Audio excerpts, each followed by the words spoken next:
এটি এমন একটি সূরা, আপনি যে উদ্দেশ্য নিয়ে এই সূরাটি শুনবেন, ইনশাআল্লাহ আল্লাহ তাআলার অসীম রহমতে আপনার সেই উদ্দেশ্য পূরণ হয়ে যাবে। যেই ঘরে এই সূরাটি শোনা হবে সেই ঘরে আল্লাহ তাআলা এত এত রহমত ও বরকত ঢেলে দিবেন যা আপনি কল্পনাও করতে পারবেন না।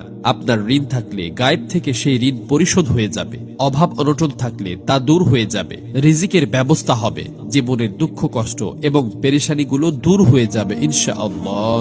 এটি পবিত্র কোরআনের সেই সূরা যার দ্বারা আপনি আপনার প্রতিটা কাজকে সফল করতে পারবেন।